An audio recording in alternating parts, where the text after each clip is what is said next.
Your personal development matters the most from where you are right now. Bring your career into new heights with our affordable and quality in-demand virtual training programs designed just for you. Give your career a boost with a course or a training from Stellar Training Consultancy Services and join thousands of professionals from different walks of life in a learning and development session that fascinates you, motivates you, challenges you to learn new things that you'll use forever in a career you'll love. Find the right training for you today here at Stellar Training Consultancy Services, bringing excellence to professionals.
Stellar Training Consultancy Services Vision and Mission. Vision. Stellar Training Consultancy Services envisions to provide quality, affordable, reliable, accessible, and innovative training programs in the Philippines, thereby increasing global competitiveness and career growth of every individual. Stellar Training Consultancy Services ultimately desires to provide learning and development to all communities and professionals while ensuring both professional and personal growth by the end of every program. Mission. Stellar Training Consultancy Services is dedicated and committed to provide high-quality, accessible, and professional development opportunities in the form of training, webinar, seminars, workshop, or conference. Stellar Training Consultancy Services training programs were created out of a strong passion, a shared vision, and a ceaseless commitment to making learning easily accessible from anywhere in the Philippines.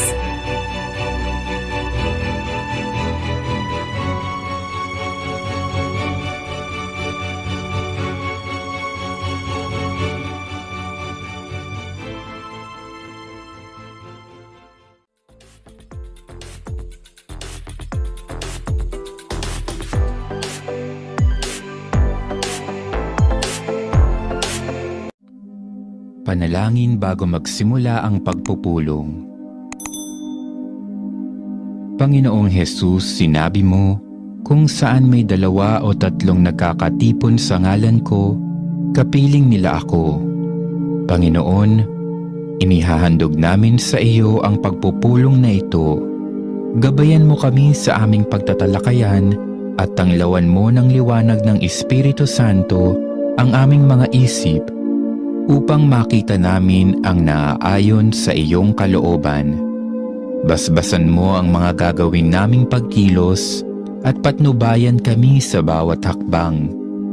Nagtitiwala kami na magiging maayos at mabunga ang aming pagtitipong ito, sapagkat narito ka sa aming piling. Amen.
Okay.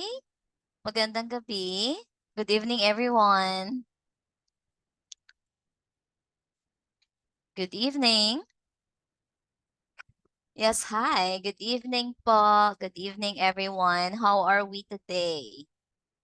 I hope po nakapag-dinner na yung lahat. Hi, I can see here Sir Mark John Valentino, Sir Chester Cabrera, and Ma'am Erica. And yeah, we're actually waiting for other participants. So since we will ha- we will have dinner while listening po. Sana all, char. Actually, ako nag-early dinner ako kanina. I would call it early dinner. Or, no, not really. Dinner and ano na siya, lunch together. Kasi alas ano na yon, anong oras na yon, mga alas 4 ata. So parang busog pa naman. So carry lang. Okay. How about the weather? Kamusta po yung... Yes, hi Sir Mark John. Good evening. Kamusta yung panahon so far? Maginaw pa din ba or mainit na? Kasi sa amin medyo ano na nawawala na yung ginaw. Nandun na yung parang grabe yung init. But anyways, again, good evening everyone. I am your training specialist for tonight and that's my complete name, Roseni Gallego. But you can call me Zenny or Miss Zenny, Ma'am Zenny, bahala kayo. Basta my nickname is Zenny. Malamig pa rin po siya sa akin. Charot. Okay. Ay, ibang lamig po yan. Yan po yung ayaw natin. Ako actually, I really like tong last time na mag-ginaw. Kasi syempre, di ba, nakakatipid tayo sa electricity, hindi tayo masyado nag-electric fan, hindi tayo nagpapaandar ng AC. Kaya, I liked it. At isa pa, ano ako ano ba, pawisin. Mabilis akong pawisin pag sobrang mainit. Knowing yung weather natin dito sa Philippines, 'di ba, humid, kaya parati akong nagpupunas, naaagnas yung makeup ko palagi. Sayang lang, oh my God. Pero yeah. Anyways, okay, hold on for a minute. Ito na, kukuha na ako ng tissue kasi naka-aircon na kami, pero mainit pa din yung feeling. Sa Davao de Oro, ma'am, tipid nga kasi wala ng power lines, bagsak na dahil sa landslides and flash floods. Oh my God! May nangyaring gano'n sa Davao, hindi ako aware. Charot. Parang kailangan talaga akong kailangan talaga akong i-inform. Pero hindi ako mahilig manood ng ano ba tawag diyan? Hindi ako mahilig manood ng news. Kasi parang nase-stress ako lalo. Ewan ko ba, napakaano kasi sa akin. Parang 'pag may mga ganyang problem around the world, parang naaapektuhan talaga ako. Example nung COVID, hindi ako nanonood, especially yung tumataas yung number ng tao na nagkaka-COVID, ganito, ganyan. Kaya I prefer na hindi manood talaga or maybe wala lang din akong time kasi napaka-busy. Pero oh my God, may nangyaring ganyan pala. Since last week ngayon lang talaga uminit sa amin. Ay, true, I was... Yes, as in. Kasi yung pagod ka na sa trabaho, tapos yung maririnig mo pa na nangyayari sa mundo is puro away, disaster, ganito, ganyan. So parang ayaw ko ng negativity. And syempre, again, busy din talaga naman sa trabaho. Wala na masyadong oras, kahit tulog nga konti na lang. Ay. Yes, of course, because of the topic that we have, conflict resolution. So again, everyone, I hope that we're all doing well and we're busog or maybe later after ng training natin makapag-dinner tayo, 'di ba? So again, I am your training specialist for tonight and our training topic would be the HR 106, which is of course the workplace conflict. Yes, tama, puro away na naman yung pag-uusapan natin ngayon. Workplace conflict resolution management training. And bear with me if mag-aapiso na ako in advance ha. Masakit yung lalamunan ko, kumakati siya. Nag-start 'to ng ano lang, nitong hapon lang after lunch, ano 'no, before lunch pala. So, kumati siya ng kumati tapos hindi ko na makontrol, ubo ako ng ubo. So, parang feeling ko may ano siya, may sugat na sa kakaubo ko. So, please bear with me if panay ako inom ng tubig or nauubo ako minsan. apology na in advance. So sige, we're gonna go ahead and start with our training about this because again, mapapalaban tayo nito. Mapapalaban tayo nito sa mga awayan. Yes, yes. Sige lang. Siguro because of the climate na din. Kasi 'di ba nung last week parang sobrang init tapos ngayon biglang sobrang init at sobrang lamig pala tapos ngayon sobrang init ulit siguro ganyan. But anyway, sige. Let's start with our training rules. So this one, we really encourage everyone, all participants to kindly turn on your camera for the first 20 minutes of the training for our attendance purposes. Let's also wear proper clothing since this session will be recorded for quality and management purposes. Also, be attentive and be interactive during the discussion. So I really recommend and highly recommend talaga that if you have anything to suggest, opinions, or maybe share your own experience, please feel free po.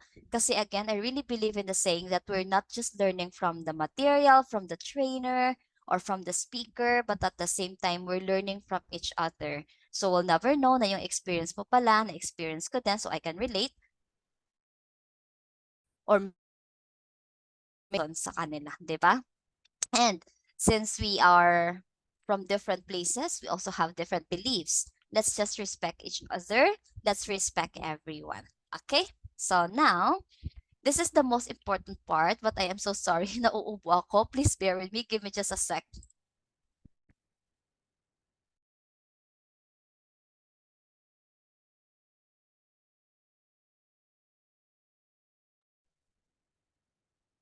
All right, thank you so much for that.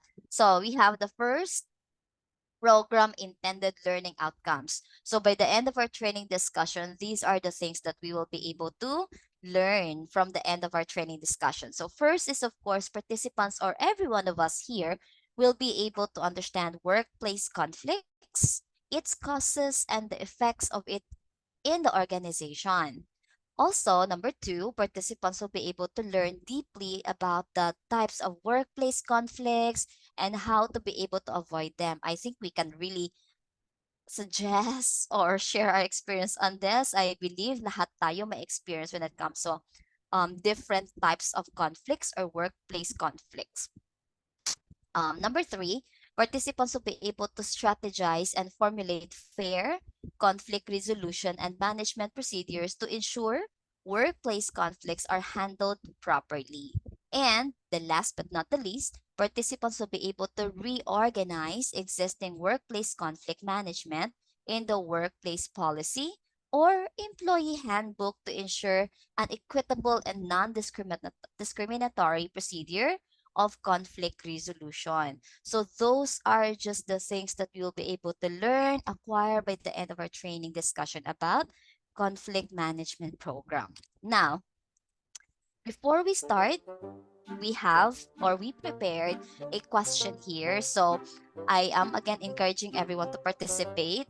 There's really no need for you to speak, guys. I know medyo shy type tayo. So we're really shy to talk or to speak in public or with crowd. So it's fine. You can just make use of our chat box. May chat box po tayo. Pwede nyo yung gamitin. Doon po kayo mag-send ng mga sagot nyo. And ako na po bahala magbasa for the benefit of everyone. So the question that we have here before we start with our training proper, what is the hardest thing about having a conflict with someone at work? Okay, I think everyone can really relate to this. Ano yung feeling, di ba? What is the hardest thing? Ano yung pinakamahirap na experience nyo? Or ano yung feeling na may ka-conflict ka sa trabaho? So what is the hardest thing about having a conflict with someone at work? Okay, Ma'am Erica says decision making. Okay. I would say as well that, by the way, guys, I just want to share na lang. While everyone is still, want to share na lang that I've been a manager before in an ESL company. So basically there, ESL siya, pero we're strictly hiring female teachers only. Wala kaming boys. So there, naman girls, 'di ba? So ako, aminado ako diyan na medyo ano tayo, tuyo eh, 'di ba? May mga gano'n. So hindi talaga naiiwasan yung away-away. And to be honest, in my position, during that moment, it's really hard as well because it's really hard to deal with both parties na syempre they are defending themselves naman talaga. Syempre kahit ikaw naman, di ba, i-defend mo self mo. Kaya for me, it's really hard to have someone na kaaway or there's a conflict with someone at work because naaapektuhan yung trabaho. I don't know if it's just me, but I am really affected if I have kaaway in the office. Kasi yung feeling na hindi ka na ganun ka, ano ba yan tawag? Yung hindi ka na ganun ka ano, nainis ako. Basta yung parang nawawalan ka ng gana. Nawawalan ka ng gana na pumasok kasi makikita mo naman yung kaaway mo, maiinis ka na naman. Tapos, imbes na ma-happy yung mood mo, pag nakita mo siya, mabibisit ka bigla. Tapos, hindi mo nagagawa ng tama yung trabaho, mga ganyan. Alright, I have here for me, ma'am, yung even though the conflict was already resolved, yes, yes, I really agree with it. The relationship cannot be fixed anymore. It is so heartbreaking that once we had conflict with someone at work, we can no longer be friends. Yes, kahit nga kapitbahay, di ba? Or kahit friend mo yan. Yung kasabihan na yung the damage has been done. So even though nagkapatawaran, nag-okay na, pero nandun na yung ano eh, nagda-damage control na tayo eh. So basically, hindi na talaga maibabalik sa kung ano tayo before. Let's say for example, your close friend, yeah, may ilangan na, tama Ma'am Erica, your close friend to this person, tapos nagkatampuhan or nag-away talaga ng malala, though magkakapatawaran, pero mawawala na yung same na bond like before. Yung kung gaano kayo ka-close nung last, nung hindi pa kayo nag-away, palagi kayo magkasabay mag-lunch, palagi kayo magkasabay umuwi, or nag-share kayo ng mga experience or whatsoever. Pero after ng away, though naging okay na, parang nagiging acquaintance na lang. Parang nagiging normal friend na lang. Hindi na yung same ng dati. Like me, I have an experience naman na um, nag-ano kami, na medyo nagkasagutan kami. Tapos, um, nung ring, kasi syempre parang ayaw naman natin na may kaaway tayo, di ba?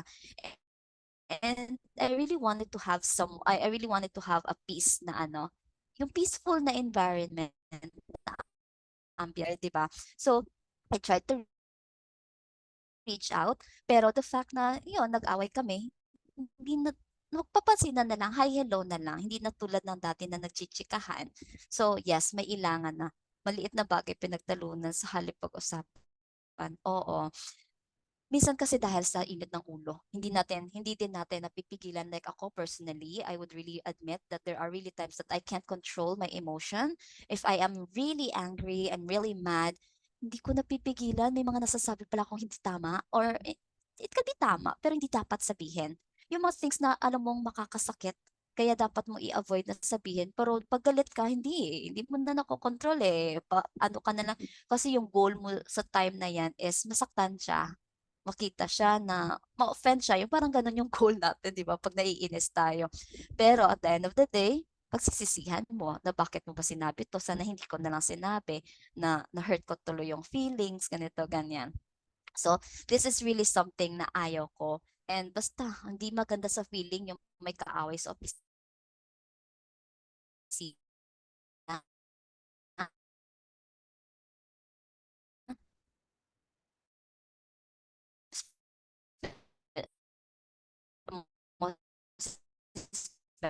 Especially, pahabangot. If wala na, we're gonna go ahead and start with our training about introduction, or we will go ahead and have the introduction to workplace conflict resolution management. And of course, let's know first, what is this conflict all about? What is this workplace conflict that you're talking about? So, organizational conflict or workplace conflict is a state of discord caused by the actual or perceived opposition of needs, values and interests between people working together, there are broadly two kinds of workplace conflict. When people's ideas, decisions, or actions relating directly to the job are in opposition, or when two people just don't get along. Yes, may mga ganun tayo. Yung parang at first pa lang hindi mo na talaga siya bet. So all throughout your all throughout hindi na kayo talaga close, and may tendency na magkakainggitan, basta may something. So I was able to work in a BPO industry for 10 years, and it's really common there. Kaya parang may immune ka talaga sa mga ganyang scenario. So here, the common causes of workplace, parang hinihingal ako, sorry because of my ano ha. So pagpasensyahan yun na yung bosses ko, please. Common causes of workplace conflicts. First, unclarified job roles and poor responsibility distribution in the workplace. Yes, okay. 'Di ba? Parati natin mention kanina, or we've been mentioning conflict about two people or two workmates. But there are times that the conflict is not just all about the two employees. There are times that the conflict is all about the admin, or in the people in the higher position, and then people or the frontliners, because of this one, unclarified job roles and poor responsibility distribution in the workplace. Yung hinire ka sa ganitong posisyon, pero yung task mo is hindi related sa posisyon na yan or naiiba. So medyo confused na, hindi klaro, hindi na klaro before nag-start. Kaya medyo ganon, mag-start yung conflict doon. Ay, bakit ay, ang manager ako dito, bakit pinapatraining ako? Hindi ako trainer. Ganon. May mga paganon, sample lang. Another one is unclear company policies. The do's and don'ts is really important actually, na para malaman ng mga empleyado kung ano yung pwedeng gawin, hindi pwedeng gawin, anong mga rules and regulations na implemented in this company. Work style differences. Okay. So, hindi lahat ng I really believe talaga na kahit same pa yung industry, if you work from this company before, same industry, same line of business, and then nag-transfer ka sa kabilang company, again, same line of business, there's really difference. May different approach, may different process sila. So work style differences. So doon, if nasanay ka na chill-chill lang, very lax yung management, pag-transfer mo sa kabila, stricto, maninibago. Sample lang, lack of opportunities, parang hindi na-appreciate yung tao or yung employee itself, hindi napapa-feel ng management yung value ng isang empleyado. Unresolved harassment issues at the oh my God, this is really so unresolved harassment issues at the office. Sana hindi tayo maka-experience nito, because this is something na traumatic. I haven't had this kind of experience. I cannot share something, or I cannot give any thoughts about this, but if I'm gonna think of this is really traumatic. If you've been harassed, and then walang justice, kumbaga.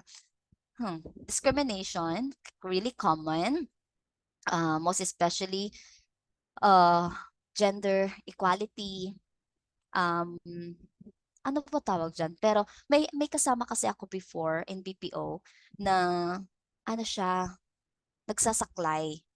Basta saklay ba tawag? Basta nagsasaklay siya. Because yun nga, parang binubuli. So parang nagdi-discriminate siya, na parang ayaw nilang tumabi pag nandun siya. Naging naging friend ko siya, not really that much, pero naging okay kami kasi naging teammate kami. And may mga iba kong friend na sinasabihan ako na bakit ka sumasama sa kanya or sumasabay sa kanya, knowing na parang pabigat siya, ganyan-ganyan. Pero again, let's avoid discriminating someone in the office, because the golden rule, di ba? Huwag mong gawin kung anong ayaw mong gawin sa'yo. So, let's always think of that. Personality differences, this is also very common. I experienced this. Hindi lahat ng tao magiging ka-close mo. Hindi lahat ng coworker mo magiging ka-close mo, because you're not gonna be the same. Each and every one of us is really unique. Kaya may iba't iba tayong personality. So, leadership issues and management. Okay. Favoritism. Ito yung pinakaayaw ko na napagbintangan ako before. I have favoritism when I was a manager. So this is really something that I don't like. Until now, or sa current job ko right now, I have like close employees because I'm one of the admin and trainer then sa current company na pinagtatrabahuan ko right now. I have those trainees na syempre ako nagte-training, di ba? So, kumbaga ako yung pinakaunang tao na nakikilala nila sa kumpanya, nagiging ka-close nila. At may mga agent or employee naman talaga na nagiging close ko din. Pero to the extent na walang favoritism na nangyayari because whatever is the policy, policy, rules, rules. And hindi ako nagbibigay ng, or hindi ako tawag pa dyan, basta hindi ako nagbibigay ng benefit or hindi ko siya ma-explain. So let's say if may hingin sila, hindi ko ina-approve if hindi talaga ka-approve. Parang ganun. Kaya walang favoritism. Close lang tayo outside. Pero pag work, work. Ganun ako. And they know that. And wala namang problema. Hindi naman sila nagre-reklamo. Anyways, they can't. Unrealistic expectations, broken promises. Parang ang sakit naman talaga ng broken promises, no? Pinangakuan kang ganito, tapos hindi naman pala itutuparin. And division of loyalty. So these are the common causes of workplace conflicts.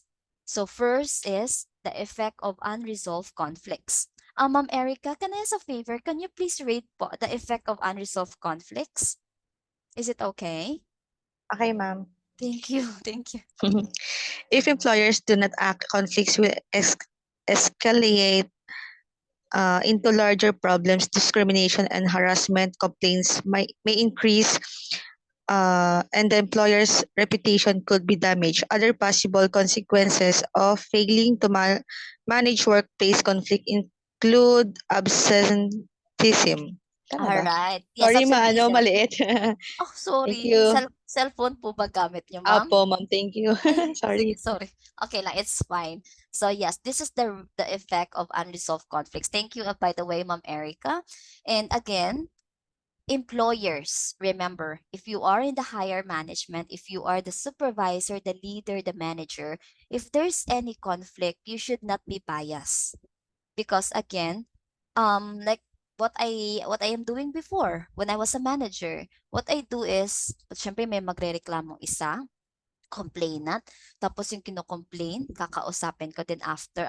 I definitely get the both parties story kasi syempre each story sila yung bida. Sila yung um kawawa. Oo, doon sa story nila, 'di ba? Sila yung naapi. Pero we'll never know. And then after that, I investigate. Hindi ako nagde-desisyon agad-agad because again, magiging bias. If kung sino lang yung nag-complain siya agad, yung kakampihan ko, no. Kasi may mga times na yung iba pabida-bida lang eh. Sila yung mauunang mag-complain para sila yung kakampihan. Kaya I really do investigate para malaman ko talaga if sino talaga yung may mali. And then even though malaman ko man yung kung sinong may mali, I would basically still give each of them a sanction. Kasi at the end of the day, minsan yung away nila nakaka-apekto din yan sa iba nilang katrabaho, 'di ba? Kasi merong ibang tao na pagkaaway nila gusto nila kaaway mo din. So parang ang hirap. So definitely yung mga kasamahan is parang madadamay, 'di ba? And again, hindi maganda yung may nag-aaway sa isang office. Ang ambience hindi ganoon kasaya, hindi ganoon energetic yung tao because each one of them parang nag-a-avoid ganon. So simple steps to conflict resolution. Step 1 is define the source of the conflict. Yes, indeed. You really need to know what's the root cause of the problem. What's the root cause why there's a conflict? So the more information you have about the problem or the cause of the problem, the more easily you can help to resolve it.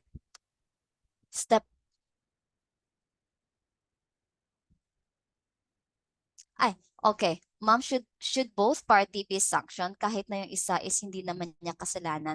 Well, that actually depends sa scenario because yung scenario kasi na sinample ko kanina is yung isa yung nagsimula, pero pinatulan din ng isa. So nagbigay din ako ng sanction sa isa kasi sabi ko, if you had informed me sana ahead of time, hindi mo siya pinatulan, hindi kayo nag-away, hindi kayo nagkagulo sa pantry. Kasi nagka-iskandalo because of that. Kaya sinanction ko silang dalawa. Pero syempre yung isa, mas greater yung sanction niya. Mas gusto ko yung both may sanction po. Yun kasi yung yung ginagawa ko, mas may tawag dito, nagva-vary kumbaga sa kung ano yung scenario. Siyempre, let's say for example, eto, sa mga K-drama, nakikita niyo na siguro yung iba dyan, na sila yung nagsisimula ng away, tapos yung isa api-api, hindi lumaban. Tapos nakita mo mismo na wala siyang ginawa. So, basically, wala siyang sanction. Kasi, again, wala siyang ginawa eh. Hindi siya lumaban, hindi siya pumatol. So, yun ang gugulo lang talaga. Pero sa case kasi nung teachers na yon na sinanction ko sila both, kahit nung sabi ng isa, siya nagsimula. Oo, siya nagsimula, pero pinatulan mo. Inaway mo din, sinigawan mo din. Kaya, nagkagulo kayo sa pantry, nag-damage pa kayo ng gamit. Tapos, nagkagulo pati iba. Siyempre, di ba, naistorbo din yung iba na nagla-lunch. Kaya, I gave them both. I sanctioned both of them because para lesson learned sa kanila na if that happens in the future, better siguro as early as possible, inform na agad kung ano yung kasalanan, ano yung problema. Kasi baka pwede lang naman pag-usapan na hindi kailangan nagsasakitan. So sila, ano ba tawag sa Tagalog? Nagsabunutan. So, kaya yon may nasirang mga upuan, yung ibang pinggan na basag sa pantry namin. Kaya I sanctioned both of them and I deducted the amount na damage na damage nila sa sweldo nila. Para they should learn their lesson and at the same time sa mga katrabaho din nila that if may away tayo next time, sa labas ng opisina tayo magsabunutan para hindi tayo makapagbayad. Ganon.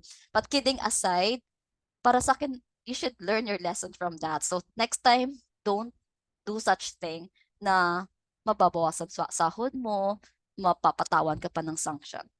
Anyways, going back sa step 2, look beyond the incident. Often, it is not the situation, but the point of view of the situation that causes anger and and ultimately leads to a shouting match or other interpersonal conflict. Yes, this is what I mentioned. Step 3, request solutions. After getting each party's viewpoint, the next step is to get them to identify how the situation could be changed. Yes, later on, nagkabati yung dalawang yon. And tinawanan lang nila after. Pero sabi ko, okay, tawa-tawa na kayo right now. Pero still, the sanction, nandoon pa din ha. Hindi ko yun babawiin kahit okay na kayong dalawa. Because again, baka ulitin nyo. We'll never know. Step 4, identify solutions, both disputants and can support. Point out the merits of various ideas, not only from each other's perspective, but in terms of the benefits to the organization. And the last but not the least is the agreement. Mediator of the conflict will have both parties to agree into one solution. Yes, action plan din nila na both, 'di ba? Pero meron din akong both teachers na nung nag-away sila, hindi talaga sila nagkabati. Kahit anong gawin ko na pagpapabati sa kanila, hindi talaga. So, hindi ko na mapipilit. But at least I tried. So here is another video clip about resolving workplace conflict. So let's all watch this and please let me know if it's audible or not para ma-fix namin agad. Give me a thumbs up if audible siya. Workplace conflict can sometimes be difficult to avoid. It can arise in every job, no matter the field of work. Before you can resolve a conflict, you'll want to think about the conflict itself. Listen to your own thoughts and feelings, but also consider why the other person feels the way they do. You may not agree with them, but understanding their point of view can help you to communicate with them more effectively. After considering this, find a time to talk with the other person. It's best to do this in person. Words and feelings can often be misinterpreted over the phone or via text. Before meeting, make sure you're in control of your emotions. Going into it angry or upset will set you up for failure. In the meeting, the first thing you'll want to do is identify the issue and respectfully state your needs. You want to do this without placing any kind of blame on the other person so as not to make them angry. Also, make sure you give them a chance to talk and that you actively listen to them when they do. Once you've both voiced how you feel, try initiating some kind of resolution. Brainstorm some possible solutions, offer a compromise, or try listing pros and cons with the other person. Hopefully, you're able to agree on something, but if not, it's important to keep calm and bring in an unbiased third party if possible. Someone like a supervisor may be able to help clarify and resolve the situation. Conflict can be stressful, but if you keep your emotions in check and approach things with an open mind, finding a solution can be that much easier. GCF Glow. Yes, tama talaga. Let's always keep check with our emotions. Because sa emotion na yon, doon tayo napapaaway, doon tayo nagkaka-conflict, and at the same time, doon tayo nagkaka-problema. So, I really learned a lesson from that because of my own experience as well. Ako kasi yung temper ko din, minsan hindi ko din ma-control. So, konting kibot lang, especially if mainit ang ulo, kulang yung tulog, kulang yung pahinga, parang irritable. Kaya konting kibot lang, galit agad, or tumataas yung boses, or namimiloso po, which can lead to away because syempre ma-offend yung other third party. And yes, also not just only for the employee itself, but at the same time sa manager mismo. So here are the interesting statistical facts that we have. As you can see, 49% of workplace conflict happens as a result of personality clashes and egos. Yes, may kilala talaga ako na grabe yung ego, napakataas, mataas pa sa Mount Apo. Charot. 27% of employees have seen personal attacks arise from conflicts. 34% 34% of conflict or of workplace conflict is a result of workplace stress. Yes. 33% of workplace conflict is result of heavy workloads. 25% of employees have witnessed absence or sickness due to conflict. And 12% of the employees say they often see conflict within the senior team. Okay, eto. May share ako dito mamaya. So here, first is 49% of workplace conflict happens, personality clashes and egos. Again, yung sobrang pride ng mga tao. Ako before, I was really like that. Napakataas ng pride ko na pag may nakaaway ako, may nakasagutan or nagkatampuhan, bahala na talaga si Batman kahit alam ko pang mali ako or may mali ako, I do not say sorry at all. Yes, I was like that before. Pero now, syempre siguro as time goes by, most especially na nagkakaedad na tayo, I've been realizing a lot that saying sorry will really not, hindi mababawasan yung mo sa pagkatao mo if you say sorry and admit your mistake. Like nowadays, I was really short-tempered type of person wherein mabilis akong magalit, most especially kulang tulog, kulang pahinga, pagod. Pero pag hindi ko na nakontrol yung self ko and then I realize na ay may nare-realize ko kasi yung ginawa ko eh. And then doon ko masasabi na ay mali pala yung ginawa ko. Dapat hindi ko sinabi, dapat hindi ko to ginawa. Oo, yes. And I have a so-called best friend. I have this one person na parang siya yung pinagsasabihan ko lahat ng problema ko.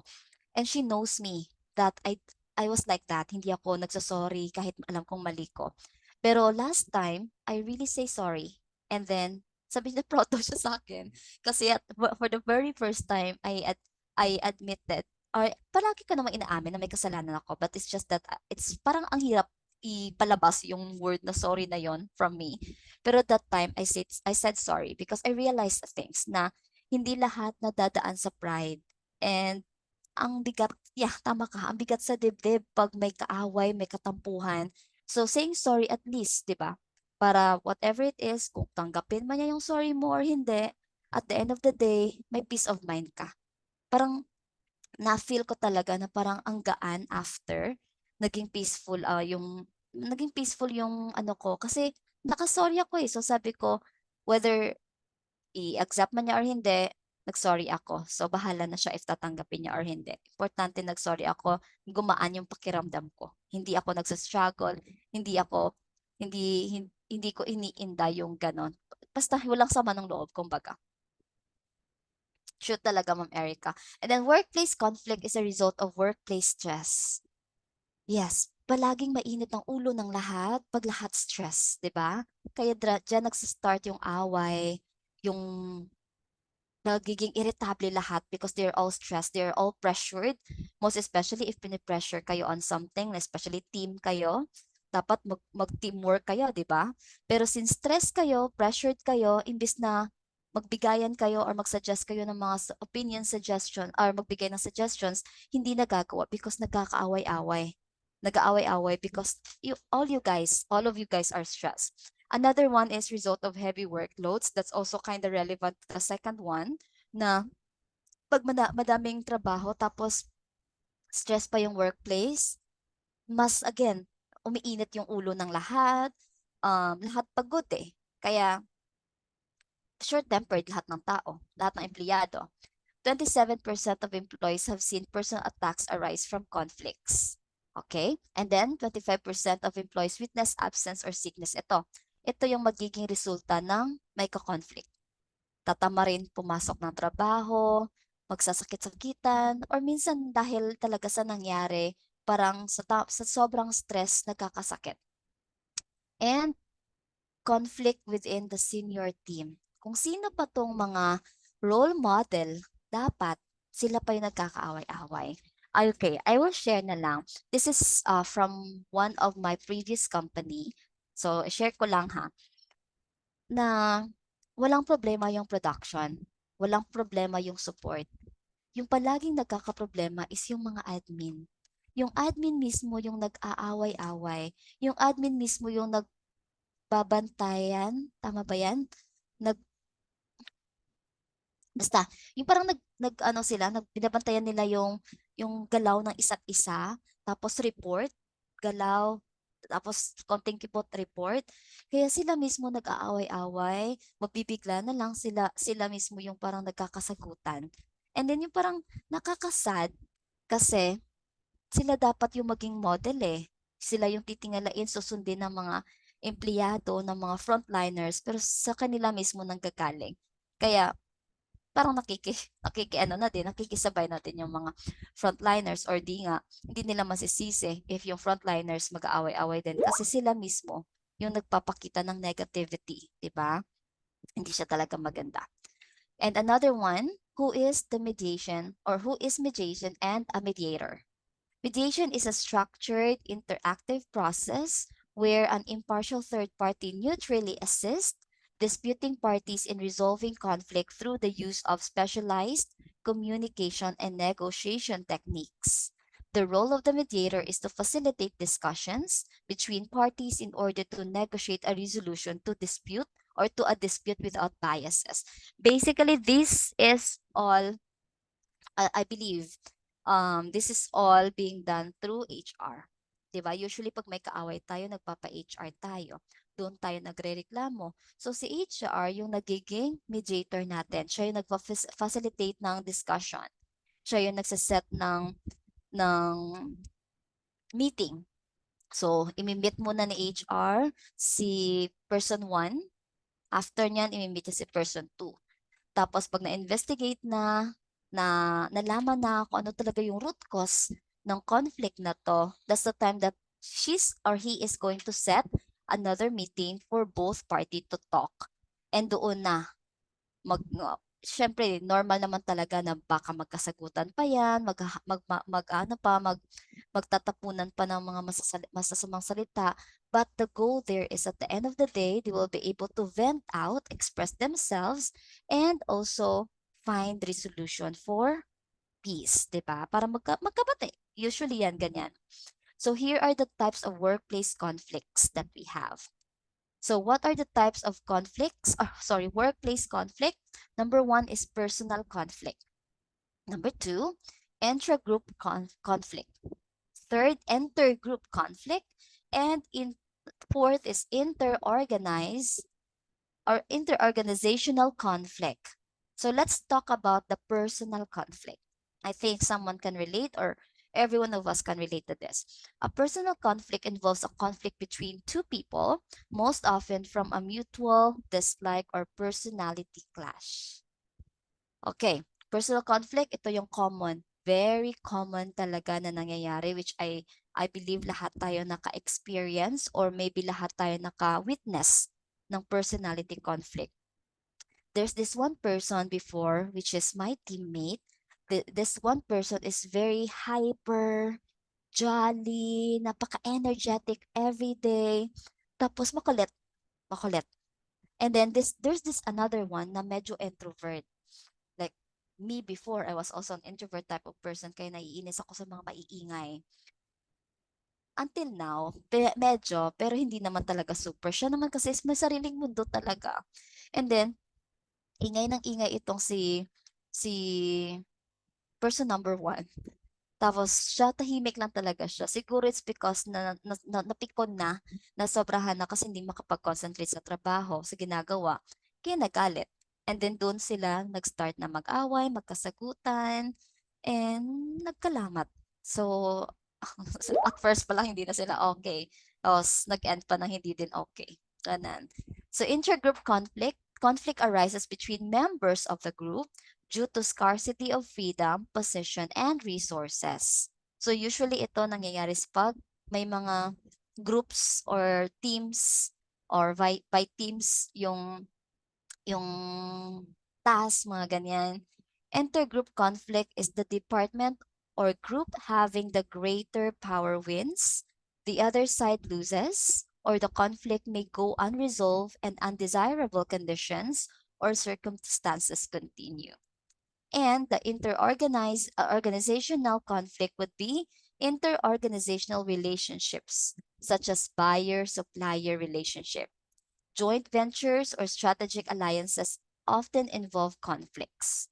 Okay, ito naman, usually business. Let's talk about business. May mga nangyayari din na si buyer at si supplier hindi nagkakaintindihan, hindi nagkakasundo, kaya nag-aaway-away din. So that's also another type of workplace conflict. So again, here are the four types or the types of workplace conflict: personal conflict, intra-group conflict, intergroup conflict, and inter-organizational conflict. Another one, let's talk about personal conflict. What is personal conflict? Mr. Mark John Valentino, are you available to read po? Sir Mark? Or maybe Sir Chester? Let me know po if hindi kayo available. Sino yan? Yes. Si Sir Chester. Okay. Sir Chester, is it okay po ba to sub muna sa personal conflict lang? Sige po, sige. Thank you, thank you. Personal conflict, causes for workplace conflict can be personality or style differences and personal problems, such as substance abuse, childcare issues, and family problems. Organizational factors such as leadership, management, budget, and disagreement about core values can also contribute. All right. Thank you so much, Sir Chester, for that. So here, I just want to know, have you ever had an experience having a personal conflict? Anyone, any one of you? Maybe Sir Chester, Sir Mark, Ma'am Ria, Ma'am Erica. Can you like share here if meron tayong na-experience na personal conflict before?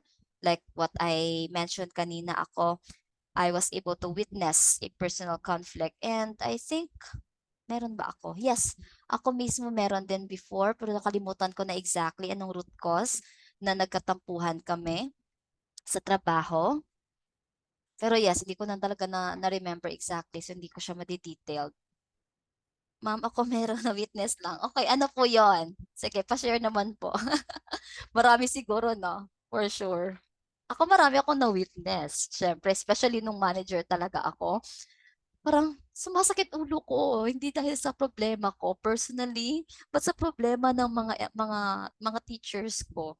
Mas mas ano ko, mas tawag ba diyan, mas nagiging problematic ako sa pag-resolve ng issue nila.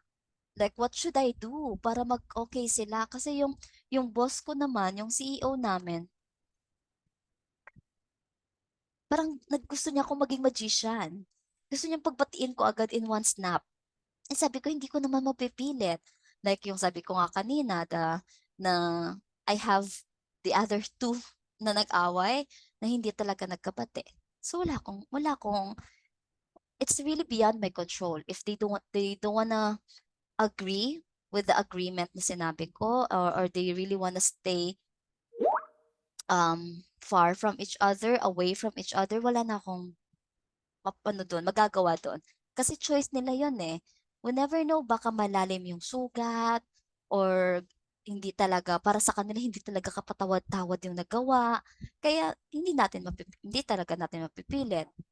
Nung student assistant scholar pa ako sa school namin, yung isa sa office boss namin nag-away. Nagpatuhan ng print. Oh, grabe naman. Grabe naman sa printer. Ang sakit na na. Wow. Kami naman mga scholars, tahimik na lang kami kasi nagtatanong, bakit dalawang printer nabasag? Grabe naman, feeling ko lalaki. Lalaki ba to, sir? Then yung isang bookbinding machine namin nabali. Wala. Kaya pala. Kaya pala yung damage, grabe. Kasi mga lalaki, for sure, nagsuntukan. Sa amin kasi, okay, kwento ko na lang din. Marami din ako na-witness na personal conflict nung scholar din ako. I was also a working student before.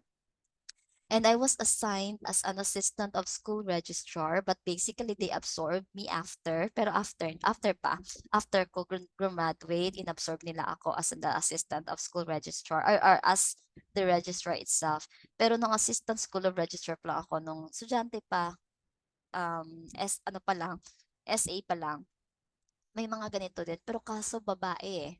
So yung palagi is daldalan lang. Wala talagang ganito.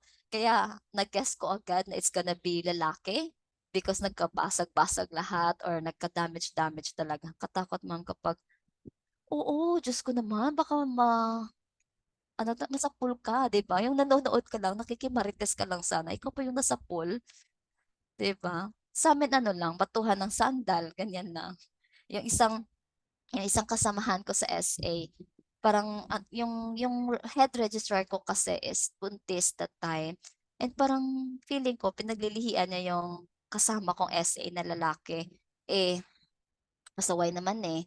Kahit yung ginagawa niya kasi is, pag nandyan yung mga boss namin, yung nasa office, nandun siya may massage room kasi kami. Doon siya nagpapa-aircon, natutulog. Para kung hanapin siya, mahirap siyang hanapin.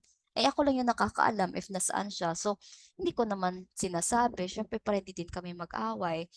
Pero yun, naiinis yung head register namin kasi pag tinatawag siya, walang sumasagot.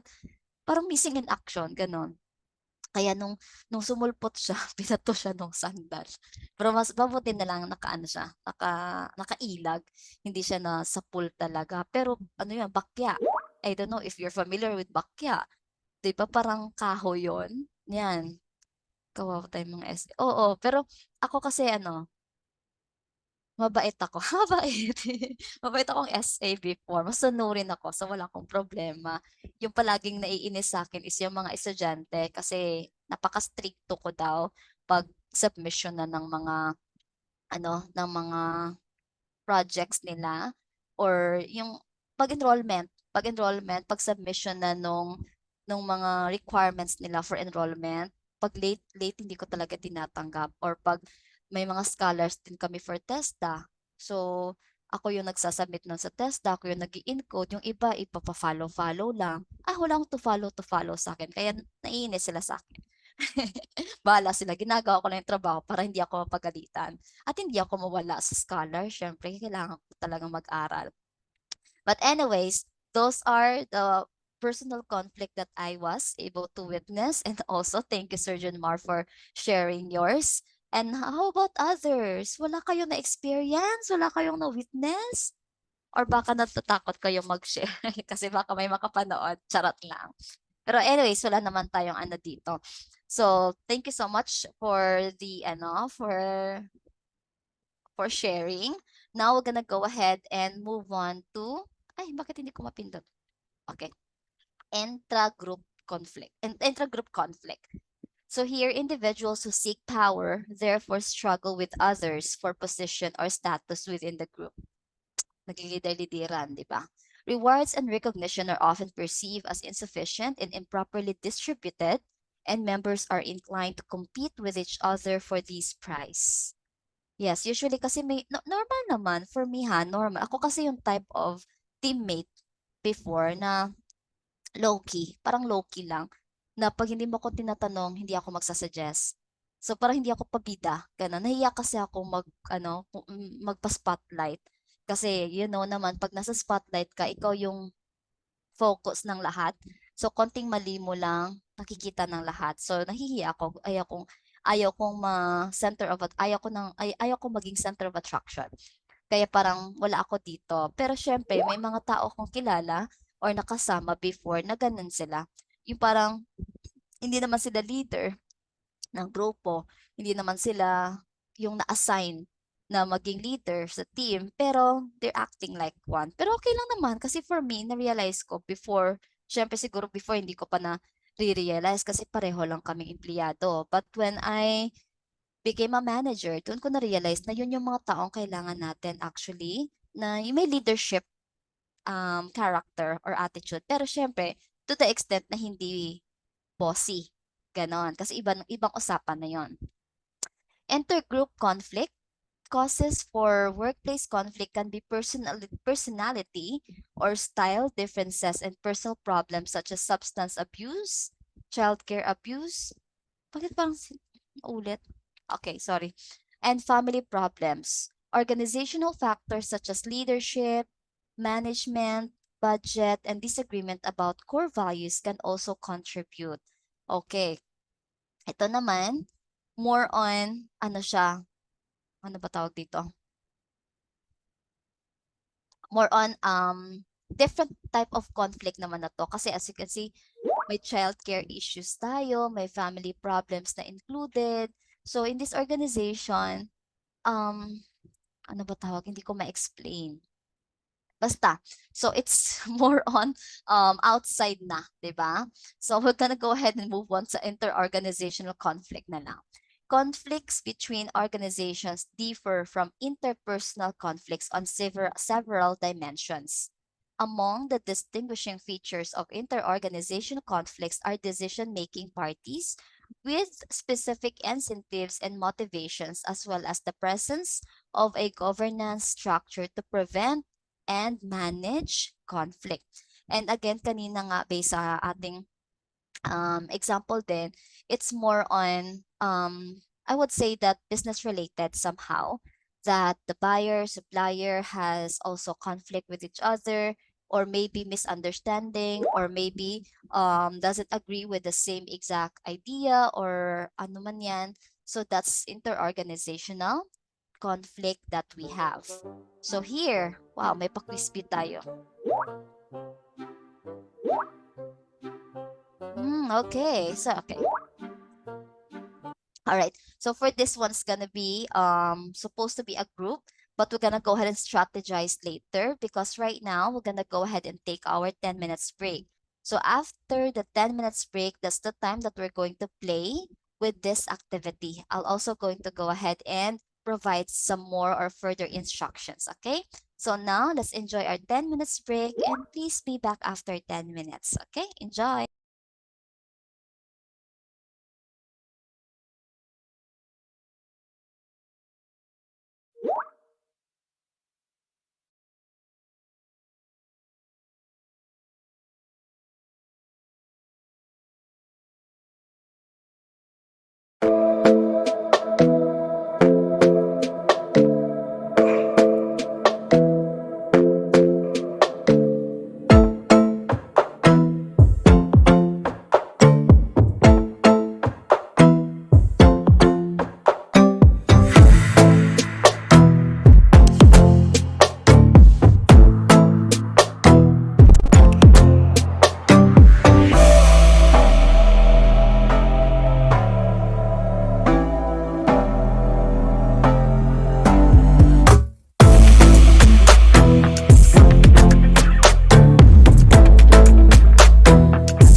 Are you a medical professional, an educator, an engineer, or a professional seeking specialized training programs?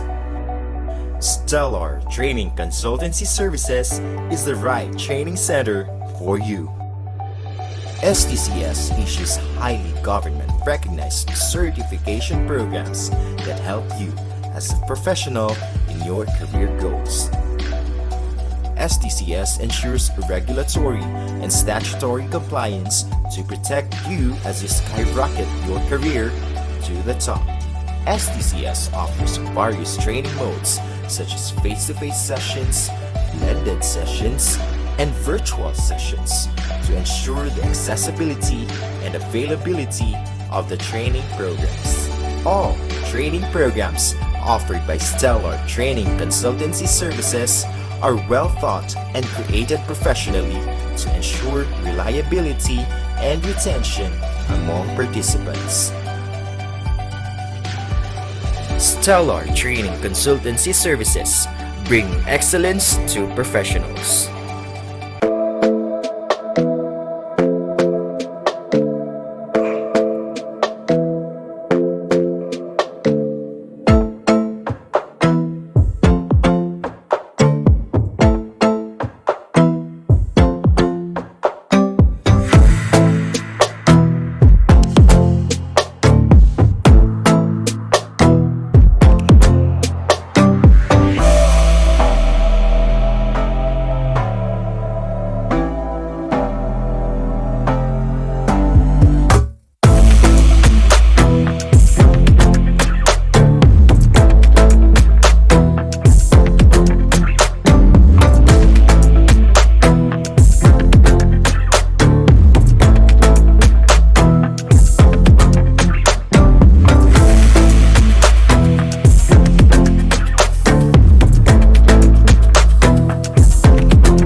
Are you a medical professional, an educator, an engineer, or a professional seeking specialized training programs? Stellar Training Consultancy Services is the right training center for you.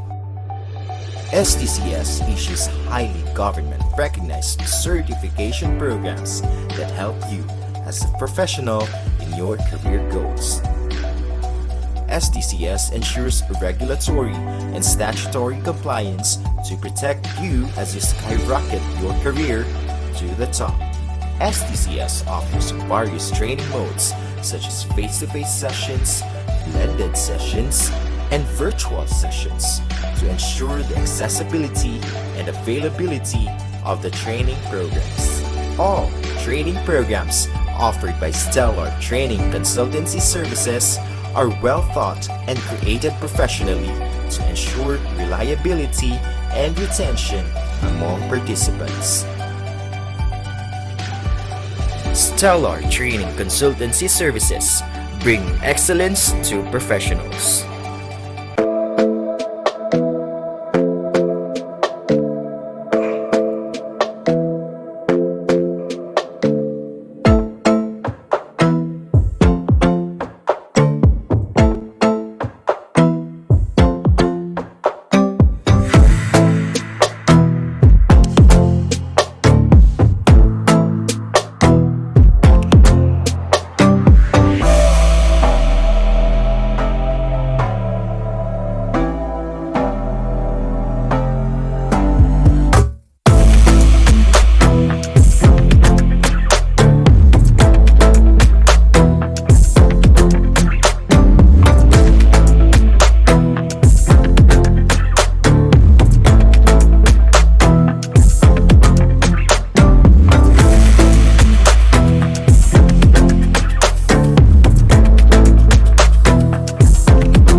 Are you a medical professional, an educator, an engineer, or a professional seeking specialized training programs? Stellar Training Consultancy Services is the right training center for you. STCS issues highly government-recognized certification programs that help you as a professional in your career goals. STCS ensures regulatory and statutory compliance to protect you as you skyrocket your career to the top. STCS offers various training modes such as face-to-face sessions, blended sessions, and virtual sessions to ensure the accessibility and availability of the training programs. All training programs offered by Stellar Training Consultancy Services are well thought and created professionally to ensure reliability and retention among participants. Stellar Training Consultancy Services bring excellence to professionals.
Okay, is everyone back? Uy, may nakita akong mahaba. Sige, sige, babasahin ko to muna. But anyways, before I read, everyone back na po ba? Sir Chester, Sir Mark, Ma'am Ria, Ma'am Erica, are you all back na po?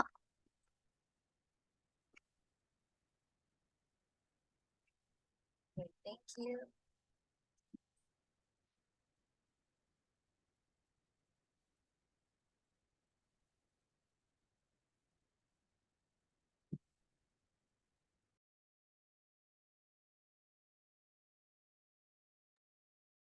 Okay. Sige. So before tayo mag-activity, so ngayon lang na-send ni Sir Chester because napakahaba kaya pala. Pero sige lang, maraming salamat po Sir Chester. Let me go ahead and read muna. Ito experience ko ngayon, dati akong SA, tapos after ko mag-graduate, natanggap ako sa Student Support Services ng university namin. Ay, parang na-absorb din, katulad ko. Meaning, yung humahawak sa amin ngayon ay katrabaho ko na. We have the same position and salary pero para siya ang assistant director ng office. palagi niya ako inuutusan kahit magtapon ng basura niya and maghugas ng kinainan niya. Nagpapasama pa sa akin, hindi naman ako makareklamo kasi siguro ganito talaga pagbaguhan pa lang, inuutos-utusan. Siguro hindi pa na-absorb ni sir na workmates na kami, haha. Kaya ayun, after 5 months, nagpalipat akong desk para hindi ko siya katabi. Yung director namin tsaka ibang tao doon, hindi naman ako inuutusan kasi may kanya-kanya silang trabaho. Parang itong si sir, ang trabaho na lang niya ay tagagawa ng communications ng office. Tapos lahat pinapasa na lang sa akin, haha. Kaya uma-absent na lang ako. Ay, affected yung sahod mo, affected yung trabaho mo, pag ganun. Pero anyways, somehow, siguro, yung sir mo po, Sir Chester, is hindi pa din naka-move on, na hindi ka na, you're no longer an SA. It is just because you are a previous SA. So for him, siguro nandun pa din siya sa momentum na parang yung paningin niya sa'yo is still a student assistant. Kasi you started as a student assistant and you are just below him before. Utos-utosan naman talaga tayo, 'di ba, as an SA. Pero yeah, ako kasi voluntarily ako noon na ako yung naghuhugas ng pinggan, ng pinagkainan namin kasi nililibre ako. Kasi nung college ako before, guys, hindi naman kami mayaman. So, we really started from scratch. I really started from scratch. That's why na nagsumikap talaga ako na makapag-aral kahit mag-SA lang. I am even mopping the floor with all of the students around. Pero at first, syempre nahihiya. Nung una pa lang, nung bago pa lang ako. Pero later on, hindi na ako nahihiya. Nagagalit na ako pag umaapak sila sa sahig na minapan ko. Nagiging boss na ako. Nilalagyan ko ng barrier, nilalagyan ko ng mga upuan para hindi sila makadaan. Kasi ako yung nahihirapan, ako yung napapagod ng sunod ng footsteps nila, most especially if umuulan. Pero, nung na-absorb na ako, nang hindi pa pala ako absorb, pero nung nag-leave yung head registrar namin kasi buntis ng anak, nag-leave siya ng 3 months. Naiwan lahat sa akin. So yung feeling na SA lang ako, pero ako na yung gumagawa ng lahat-lahat ng trabaho ng registrar, and the fact na hindi ako makapag-concentrate sa pag-aaral kasi kahit nasa klase ako, pag may kukuha ng transcript of records, may kukuha ng diploma, pinapatawag ako. So, excuse naman. Syempre, I am excused. Pero the fact na, oo, excuse ako, hindi ako mafe-fail, yung grades ko normal lang kasi syempre excuse nga, 'di ba? Pero yung knowledge, may nami-miss out akong discussion na gusto ko sanang nandoon ako para personally ma-absorb ko talaga siya. Kaya medyo yun yung disadvantage of me taking over the position because yun nga, parang nagiging ano na talaga ako, trabahante, hindi na estudyante, hindi na working student. Pero nung hindi pa ako absorb, pero after noon, yung ano nila sa akin is may respeto. Maybe because na nakita nila na even though, ano ba tawag dyan? Even though SA pa lang ako, pero binigay sa akin lahat ng task na kaya ko naman. Kaya nung inabsorb ako, parang fair siya. Pero meron talaga, yes, meron talagang ibang faculty na since before SA lang ako, so inuutosan nila akong gumawa ng grade sheets, ng pinapatype, pinapagawa ng mga certificates, ganyan. So meron pa din iba na medyo nandun pa yung ano sa kanila na I was an SA before and they knew me as an SA. Kaya even though absorbed na ako, may utos-utos pa din. Pero not that much. Yung sa'yo kasi sir, parang ginawa kang ano, assistant. Parang ginawa ka niyang assistant tapos lahat ng trabaho niya pinagawa sa'yo, which is, syempre, kahit sino siguro magrereklamo naman talaga. It's just that siguro din, hindi pa siya nakaget over na hindi ka na SA. Isa ka ng empleyado katulad niya and you are on the same, same level na. So siguro hindi niya pa talaga na nag-get over yun. Pero sad lang kasi uma-absent ka because of that. And basically, ikaw yung mas apektado, hindi siya. pakinaman niya if umabsent ka, 'di ba? Hindi sahod niya yung nababawasan sa'yo. Kaya it's really sad. Siguro baka pwede ka namang mag-reach out siguro sa higher ups niyo, Sir Chester, if pwedeng i-report mo 'to or not to the extent na away, pero at least you made them aware na may mga nangyayaring slavery sa part mo para at least ma-clarify sa kay sir mo na hindi ka na SA at hindi ka niya assistant, 'di ba? Hindi naman yan sa pagrereklamo, pero if it's too much, then we should really know how to stop it, 'di ba? Pero try mo lang po. We'll never know. Baka naman hindi ka na kailangang mag-absent after niyan, 'di ba? So anyways, thank you so much for sharing your experience. Marami pala tayong SA dito ha. Akala ko talaga ako lang. Akala ko ako lang yung may ganyang mga experience. Pero I just knew pala na some of us here was also an SA before. So you can relate to my experience and you know how it feels like to be an SA. But anyways, I am proud of myself as an SA. So let's all be proud of ourselves na nagtapos tayo ng SA, di ba? Okay, so sige, let's go ahead and start with our activity as I promised. So this activity is really simple. Just like any typical quiz, the participants will be answering group of questions given by the host, which is me. The first participant to answer will be held as a winner. Okay, so let's go ahead and start with this one. Scenario siya.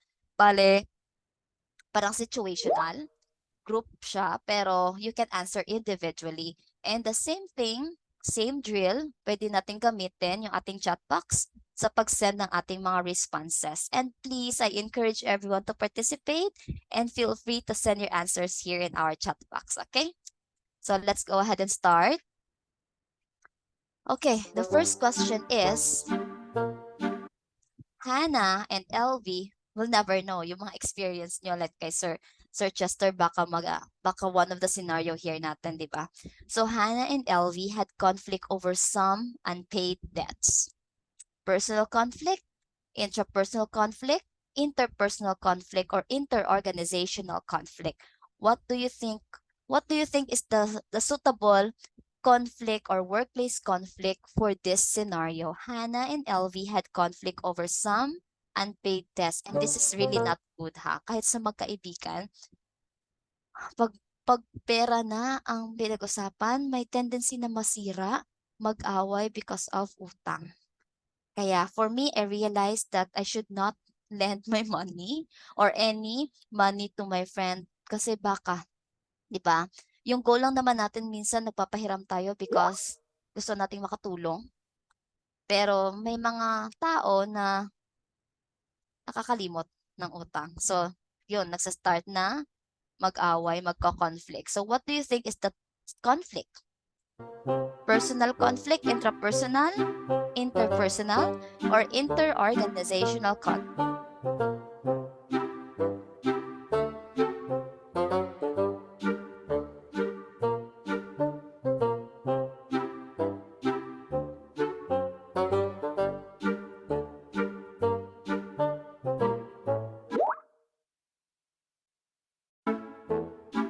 Please feel free to send your answers sa ating chat box. Hannah and LV had conflict over some unpaid debts.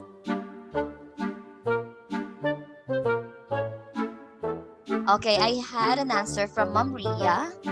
She said it's personal conflict. How about others? Sir Chester, Sir Mark, Ma'am Erica, what do you think? What do you think is the answer?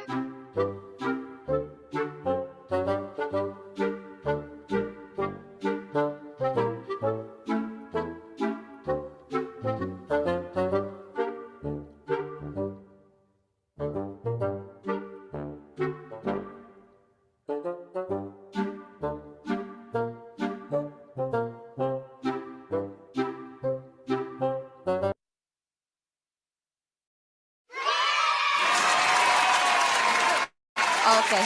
Anyways, thank you na humabol si Ma'am Erica. So the correct answer should be personal conflict because the transaction in the debt issue was done personally between two persons. So thereby causing conflict and disagreement. So it's basically personal conflict. So let's always take note na pag personal conflict siya, that means it's an away, a conflict between two person. Okay? It's okay. Let's go ahead and try again. Another one. What is this? What is this? Ikaw at Aqua Refilling Station. Ikaw talaga yung pangalan. Sige. Ikaw at Aqua Refilling Station was not able to receive the ordered containers from supplier B on time. Okay, may mention ako kanina about business. So what is that type of conflict that we have? Ikaw at Aqua Refilling Station was not able to receive the ordered containers from supplier B on time.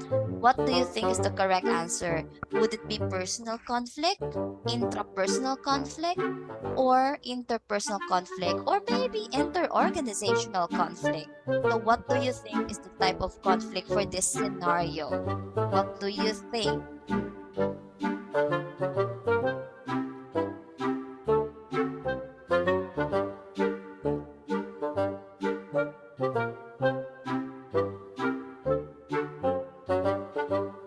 Okay, what is the answer?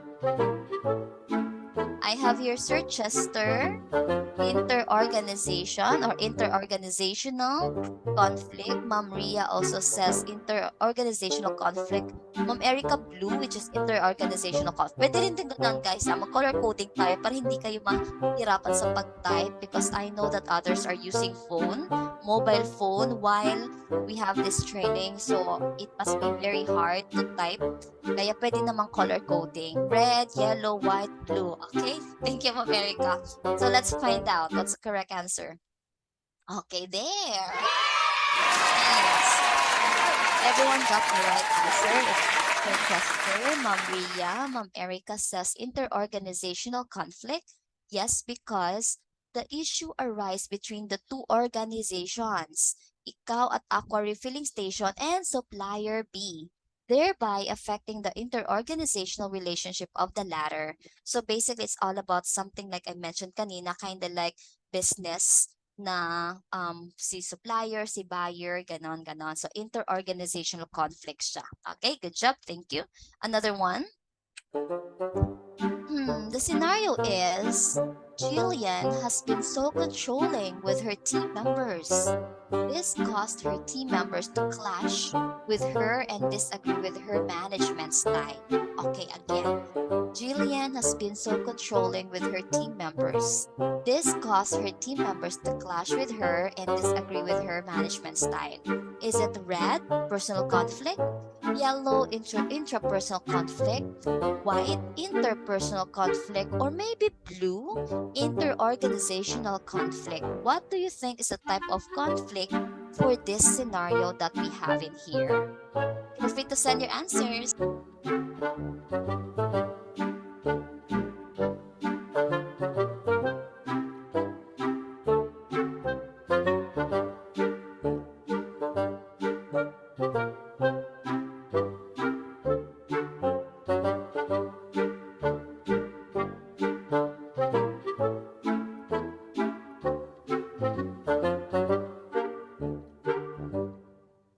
Okay, pwede po tayo mag-type red, yellow, white, or blue. What do you think is the answer here? Remember kanina, diba? We have also a scenario wherein there's a team. And then, yung team na yan, same nito, yung team na yan may naglilider-lideran dyan. So sa naglilider-lideran na dyan, may mga management style, procedures, strategy siya na hindi lahat agree. Maybe because it doesn't really benefit for everyone, but personal lang. Or maybe siya lang yung magbe-benefit or yung credit will just be with that person alone. So what do you think is that? Personal conflict, intrapersonal conflict, interpersonal conflict, or interorganizational conflict? Okay, Sir Chester, red. Ma'am Erica and Ma'am Ria is white. Okay, let's find out. Oh, it's yellow. Interpersonal conflict. Okay. interpersonal conflict because conflict only arises in Jillian's team. So group lang siya. And then isang tao within the group member yung pinaproblema ng ng team members mismo. So yung sabi ko kanina na he's like acting a leader, tapos hindi lahat ng strategy niya okay. So basically it is intrapersonal conflict. Okay, thank you so much. Nice try. Let's have another one, okay? One more. Pakopya ni Edgar Printing Services failed to reproduce 500 pieces of modules for DepEd on time. Kopya ni Edgar Printing Services failed to reproduce 500 pieces of modules for DepEd on time. Personal conflict, intrapersonal conflict, interpersonal conflict, or interorganizational conflict. What do you think is the correct answer in here? Again, Pakopya ni Edgar Printing Services failed to reproduce 500 pieces of modules for DepEd on time.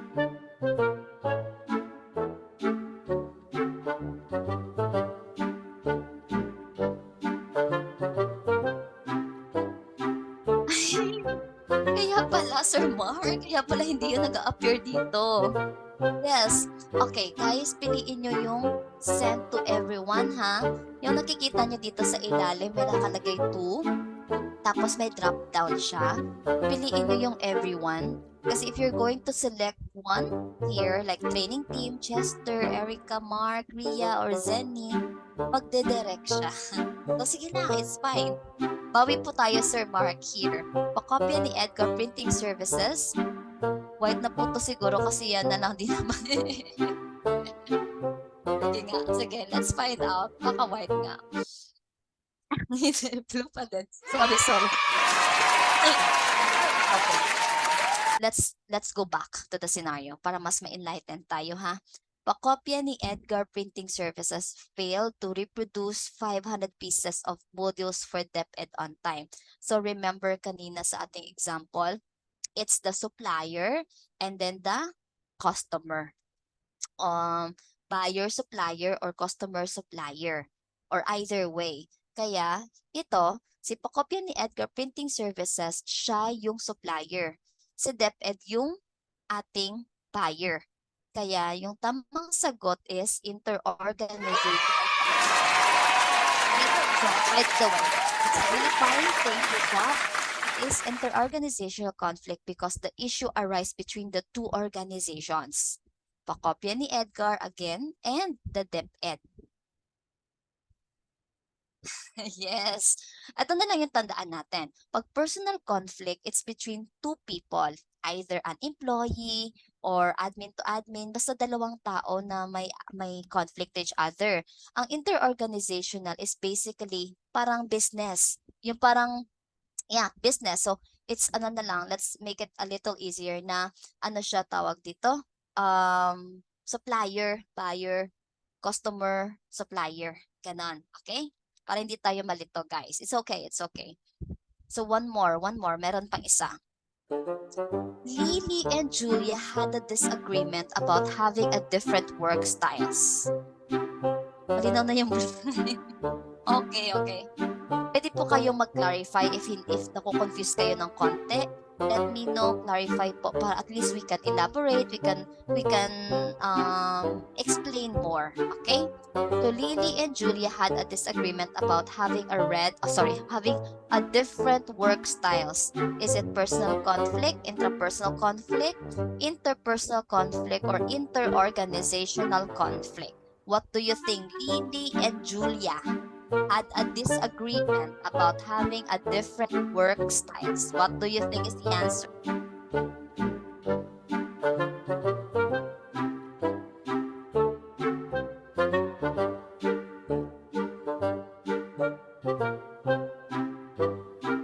Sige po, what about others? Try po. Sige na, try lang po natin. Diba? We'll never know.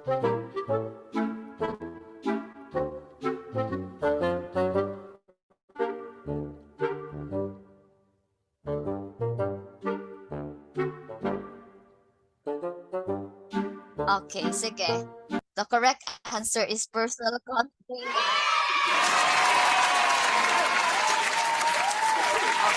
Ito kanina, hinighlight ko na guys, sinabi ko Lily and Julia.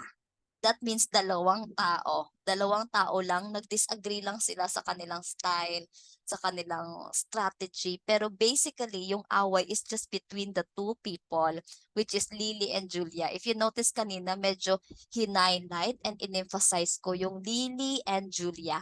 Kaya personal conflict lang siya.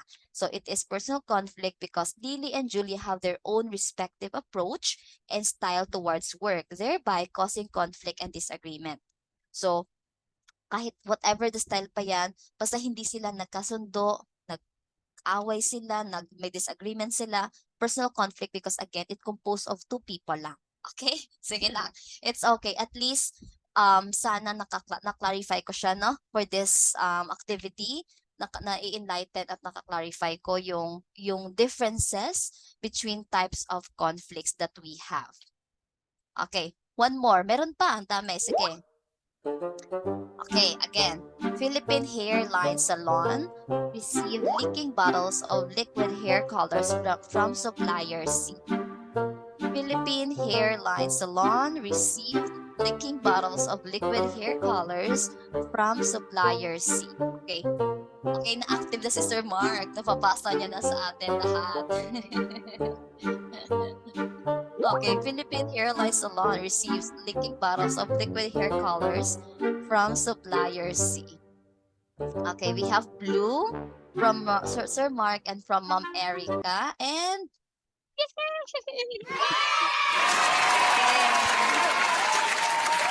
thank you. Tama.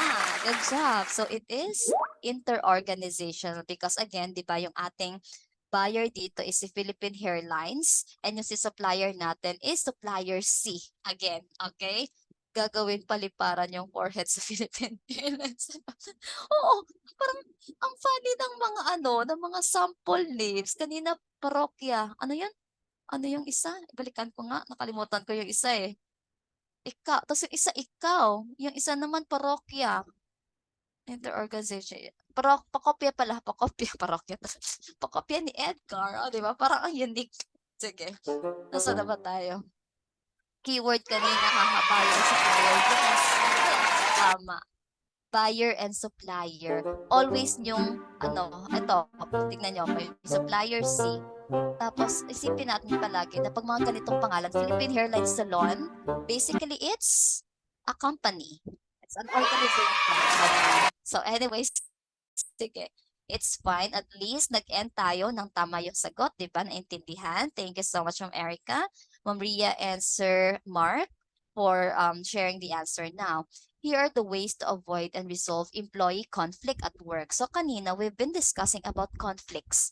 What are those conflicts that we encounter, that we witness, that we experience? But this time, let's go ahead and talk about ways on how to avoid. How can we have or how can we avoid and resolve employee conflict at work?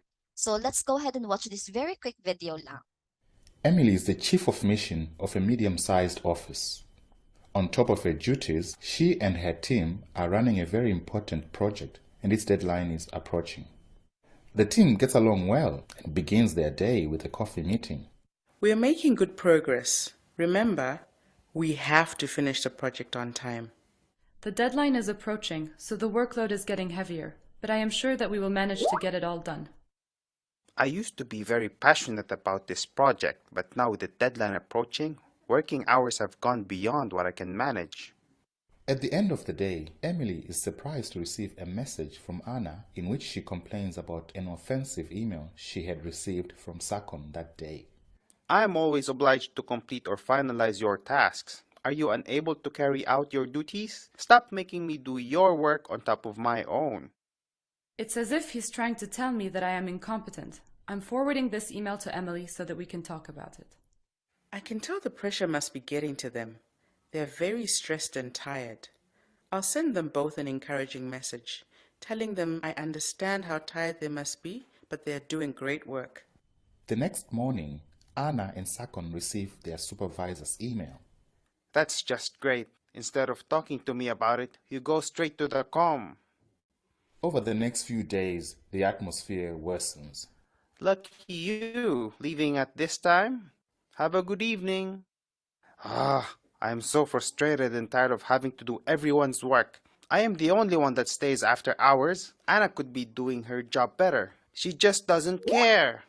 Emily notices that her team is not doing well and that she needs to do something for the atmosphere to improve and to reach the deadline of the project. I thought my email would have been enough to settle this issue, but everything has gotten worse. They barely speak to each other, nor do they attend our morning coffee meetings anymore. This is affecting our work. I have to do something more. Emily decides to get advice from another chief of mission on how to manage conflict. Well, in my experience, I learned that as managers, we should take workplace conflict seriously and address the issue with each person separately first, so it does not escalate. You are right. I have to start over and address this issue differently. Emily starts over and begins by asking open-ended questions. She speaks with each employee individually first and listens actively. She then asks both employees separately first if they would be willing to meet for a discussion. Sure, we can try that, but I am not sure Anna will accept since she doesn't talk to me about it in the first place. Anna accepts. Yes, of course. I was thinking to discuss this with you before talking about it with Sakon. I was afraid to approach him on my own. As I heard them speak, I discovered that the issues came from lack of communication and lack of clarity in defining their roles and tasks. Anna did not understand what Sakon needed from her, while Sakon wasn't aware of the scope of Anna's responsibilities. I realized that it might have been my fault, since I did not clearly define their roles. Each employee realizes that they have a part to play in this conflict, even if it wasn't intentional. I am sorry that you felt like you were being overworked. I just did not realize that you found the work to be incomplete when I sent it to you, Sakon. I guess I never explained clearly what I needed from you in order to properly carry out my own work. I'm also sorry for sending you a disrespectful email. Once the underlying issues were uncovered, they began exploring options. We agreed on a few solutions. Sakon and Anna both decided to communicate their needs to one another. I insisted on having a follow-up meeting 3 weeks later. They both said it would not be necessary, but I kindly insisted. After a few days, the atmosphere in the office improved. The follow-up meeting allowed Emily to verify if the solutions put in place were working or not, and they were. All right, there you have it. Ang ganda ng kwento actually. So, yes, I would also agree na since nag-email lang siya, it's not enough actually. So, mas iba talaga if we are talking to each individual party personally, kasi at least maaano mo talaga, ma-express nila yung self nila eh. Mag-vent out sila kung ano talaga yung gusto nila, ano talaga yung mga nangyayari. Kaya it's really better to do it that way, 'di ba? So minsan sa atin din mismo, baka hindi natin na-clarify, hindi natin na-delegate ng tama, 'di ba? So why workplace conflicts should be resolved? When arguments arise in the workplace, productivity typically declines. It can be difficult to focus or work together on a project when underlying conflict is present. Yes, resolving these issues at the root can lead to greater efficiency and goal achievement. And as you can see, diba, the environment, the atmosphere, as what they mentioned, specifically atmosphere. So the atmosphere is really different pag may ka-conflict, which is really not good because again, it affects the work. And then, iba din kasi yung ano yung pasaring-pasaring. Minsan kasi imbes na magpasaring tayo, why not talk to them personally? Para at least, kumbaga, prangkahin natin na ganito, ganyan. Pero minsan, it's hard naman talaga to really discuss it personally sa kung sino man yung nakakainisan mo, 'di ba? Kaya nagli-lead siya sa ganito. As you can see, hindi na nag-uusap, wala nang pa-early morning coffee. The atmosphere, the environment change and affects the output of their tasks. So number one is the resolution. Or number one resolution, by the way, is create an open door policy. Yes, to catch conflict early, managers should create an environment of open communication so employees feel comfortable coming to leadership with their concerns. The policy should encourage employees to come to management about any matter of importance without fear or repercussion. So here's the thing, on my own experience before, when I was not yet a manager, I was just like observing, nagta-training pa lang. I noticed that the current manager during that time is very terror strict siya, which is, I liked it because lahat takot, lahat nagtitipto, pero to the extent na lahat ayaw pumasok ng opisina, even though they wanted to raise something, because basta, terror eh. Parang ayaw nilang mag-open up because of that. So, I told myself that, yeah, it's nice to be strict, but in moderation. So, in moderation because gusto kong may open door. Yes, ginawa ko to. Nag-open door kami and I told everyone that if they need something, not financial, syempre. If they need something like advice or maybe they wanna have a talk or maybe may something, so they can just approach me anytime. Kahit nga out of work na eh. Sinasamahan ko pa yan, nagko-coffee pa outside. Kasi may mga times na hindi lang sila komportable pag nasa opisina. Pero pag nagkakape kayo together, may mga ano na mention nila yung mga hinanaing nila. Which is, it's my way of knowing kung ano yung mga dinadamdam or mga hinaing ng mga empleyado ko. So, buy coffee, lunch out together, ganon, syempre. Pero hindi naman palagi. Minsan-minsan lang. Number 2 resolution is determine the severity of the situation. Workplace conflict can happen for any number of reasons, and honestly, conflict is inevitable. It's important to get the root of the issue and determine the level of severity so you can decide how best to address it and prevent it from becoming an ongoing problem. Okay, for me, it all started with small conflict. Lahat nagsisimula sa maliit, pero lumalaki. Kaya as early as possible, habang maliit pa, kaya pang ayusin, try to fix it right away. Huwag nang hintayin lumaki at hindi na talaga maayos. So number 3 resolution is encourage employees to work out issues on their own.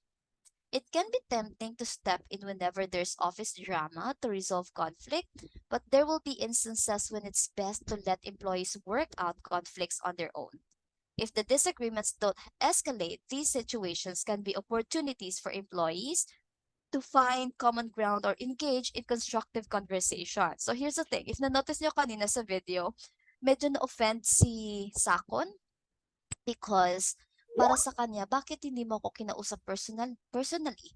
Bakit nagdiretso ka sa ating boss or sa ating supervisor? Parang yung labas nun is parang nagpasip-sip at sinumbong siya instead of talking to him sana. So pwede nating turuan yung ating mga employee na if may mga ganyang hindi pagkakaintindihan, maybe confusion or hindi klaro, pwede naman i-clarify in a nice way. Siguro depende din sa approach. Kasi minsan nag-aaway tayo because of the wrong approach. Like, uy, bakit mo binigay sa akin to? Bakit hindi mo tinapos? Oh, ibang approach yan. Oo, you tried. You tried to talk to him or to her, pero yung approach mo mali. Kaya, it resulted still sa conflict. Pero dapat in a nice way. Like, hi, ano nga pangalan ng isa? Kalimutan ko, Ana. Hi Anna, it seems like that yung ano mo parang ano siya, tapos na ba to or ano? Kasi feeling ko parang hindi pa tapos. Ano ba? Enlighten me, ganito. Siguro depende sa iba pa ang pwede mong maging choice of words din eh sa pag-approach.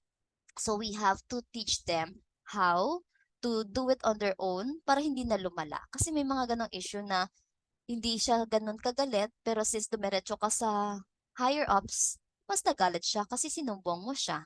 O, diba? So, let's learn or encourage employees to work out issues on their own. Number 4 resolution is take action when necessary. As mentioned, some workplace conflict can and should be solved between the employees involved. Disputes are bound to happen, but it's your job to observe and decide whether you should take action. Make sure your employees feel seen and heard no matter the severity of the situation. Yeah, so listen. Always listen. to each employee's hinanaing, concern, because again, they would feel valued. If pinapakinggan mo sila, ma-appreciate nila yon kumpara sa parang wala lang. Parang hindi mo sila ni kamusta, parang hindi mo ginagawa, 'di ba?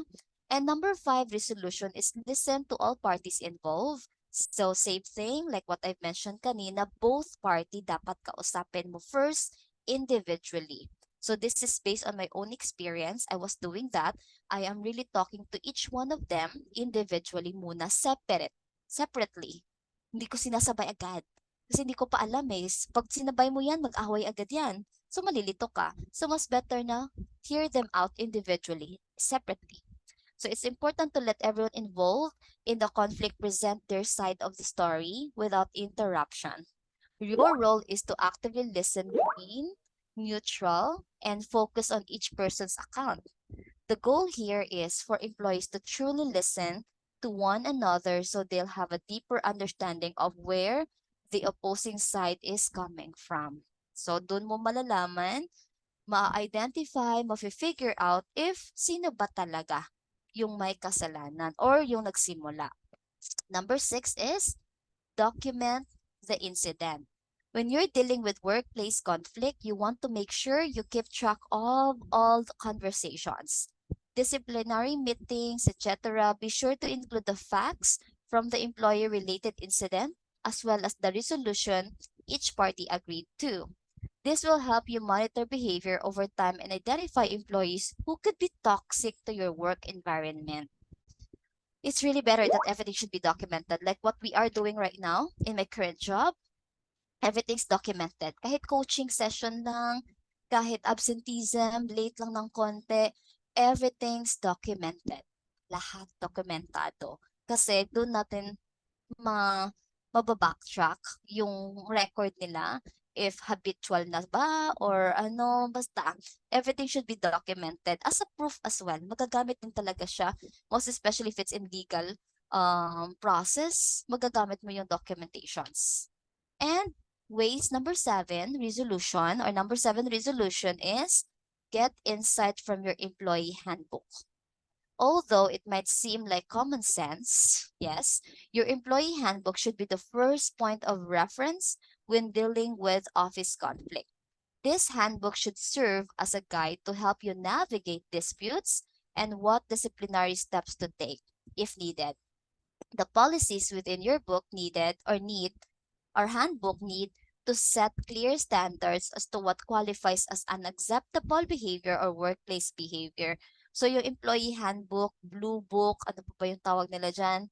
Basta, doon dapat nakalagay lahat ng mga do's and don'ts. Again, work ethics, mga rules and regulations, acceptable and unacceptable behavior that should be shown in the office. So dapat naman talaga lahat ng company, ng organization, meron talagang employee handbook and we have to see to it na nababasa siya talaga ng mga empleyado natin because what's the use of it if pag binigay, hindi man nang binasa. Binrowse-browse lang ng konti, hindi man binasa. So basically, hindi pa din nila na iintindihan ano yung mga rules and regulations natin. So we need to make sure and see to it that they are indeed able to read and understand. So dapat sa orientation, ginagawa ito. And after orientation, dapat may parang after like 3 months or 6 months maybe, may pa-orientation, refresher, para ma-refresh sila. Kasi may mga times na nakakalimutan na nila yan. Whatever na natutunan nila nung newbie pa lang sila, there might be times na wala na yon, iba na, di ba? So another one, number 8, resolution, create a comprehensive solution. As a leader, your role is solving workplace conflict is to help employees clarify their needs and guide them to a fair solution that both sides will accept. Yes, dapat. When disputes arise, be sure to address them right away. However, don't rush when it comes to working out a resolution. Okay, hold on. Okay, so eto. When it comes to resolution natin pala, o sa solution pala natin na gagawin, dapat hindi din tayo maging bias. Dapat again, fair. So like yung sample ko nga kanina, di ba? I both or gave sanction for both. It depende sa scenario, sa gravity, sa severity ng scenario, ng situation. Pero usually both yung sanction na binibigay ko because again, para maging fair and yung isa, let's say for example, yung isa, pinatawan mo ng sanction, yung isa wala. 'Di ba? Definitely, conflict pa din yun. May conflict pa din. May hidden conflict pa din na mangyayari because the other party na binigyan mo ng sanction, masasama yung loob or sasama yung loob. And basically still, sasama yung loob sa kabilang party. Hindi siya nabigyan ganito ganyan, 'di ba? So it should be both. That's what I do or that's what I really did before when I was a man. Until now naman, kasi I still manage people, most especially trainees, and I'm also part of the admin. So pag may mga ganito, both pa din talaga. Pero again, it varies ha. Pag wala talagang kasalanan yung isa after further investigation, syempre let's always be fair. So as a manager, as a leader, you have the authority and enough time to investigate para malaman mo talaga if ano yung root cause at doon mo ma-identify out or ma-figure out kung ano yung magiging resolution mo for that type of conflict. So now, let's go ahead and answer this question. What do you usually do to avoid workplace conflicts as much as possible? Okay, based on your own scenario experience, thoughts, what do you usually do to avoid workplace conflict as much as possible? Paano mo siya iniiwasan? Ano ginagawa mo para walang conflict at all? Para makaiwas sa conflict, para walang kaaway, walang problema. Ano usually ginagawa natin? What do you usually do to avoid workplace conflict as much as possible? Please feel free to send your answers sa ating chat box. I'm gonna read it for everyone, okay? So please don't be shy.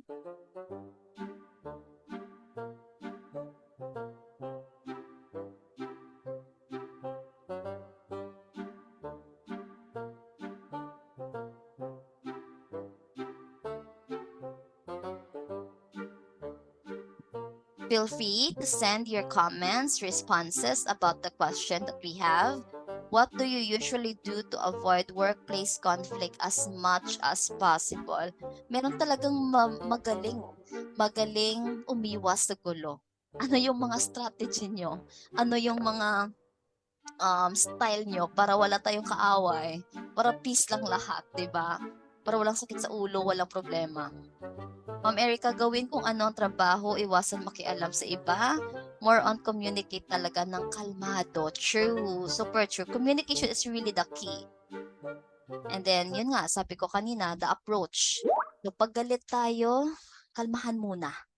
Pag feeling mo, mainit ang ulo mo ngayon, tapos naiinis ka sa kay agent 1 or employee number 1, kalmahan mo muna. Huwag mo nang kausapin agad kasi baka intention mo is to clarify. Pero yung naging ending is nag-away because yung approach mo galit. Hoy, bakit mo ginagawa to? 'Di ba? So dapat din natin minsan, i-control din natin yung emotion natin minsan na mamaya na. Inhale, exhale, tapos maybe mag-coffee ka dyan, pampalipas oras ng konti, tapos balikan mo siya. Mars, ano ba tong sinend mo sa akin? Bakit parang kulang naman? Okay na ba to? Final na ba to? Or kailangan may dadagdag ba ako? 'Di ba ganyan? Daanin na lang natin sa chika minsan kahit mainit yung ulo natin. Ako kasi yan yung ginagawa ko. Nagko-control din ako ng temper kasi again, short-tempered talaga ako, guys. Mabilis akong magalit. Kaya before, marami din conflict. Nagkaka-conflict dahil maldita daw ako, ganito, ganyan. Pero again, based on my own experience, siguro it's because of marami na akong nakatrabaho, nakaget na different type of personality yung nakatrabaho ko. So na-realize ko na hindi lahat aayon sa gusto mo, hindi lahat susundin ka, meron talagang mabibisit ka. Basta if it is not directly affecting you, don't react. True. Huwag makialam. Choose to be kind always. A single act of kindness creates a ripple of goodness. Tama. And tama naman talaga na iwas sa chismis.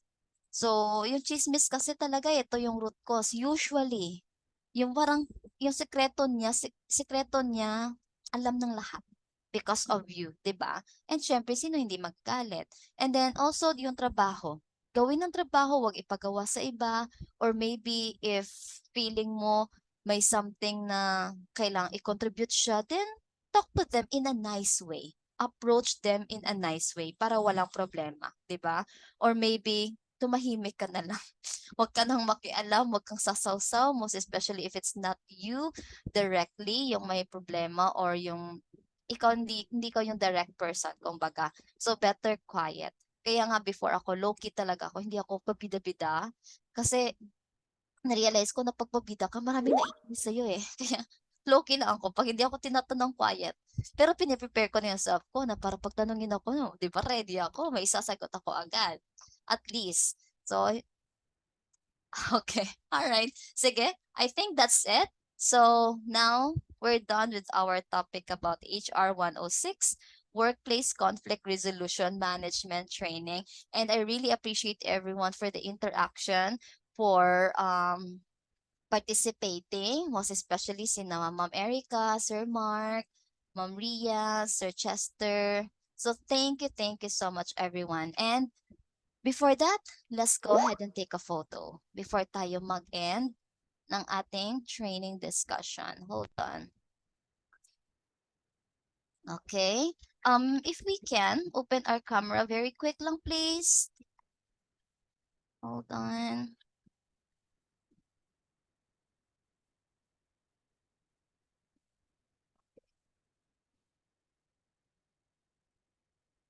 Okay, one moment. Ayan. All right. So, Sir Chester, Ma'am Ria, Sir Mark, can we open our camera po? Hi, Ma'am Erica. Hold on.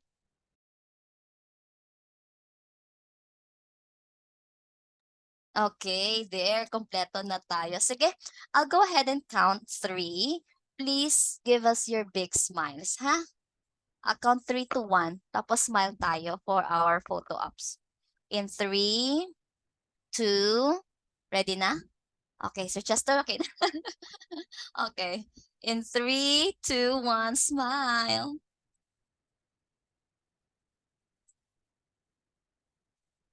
Okay, there. I think okay na? Okay na po? Thank you, ma'am. All right, thank you so much, everyone. See you next time. Goodbye for now. Thank you.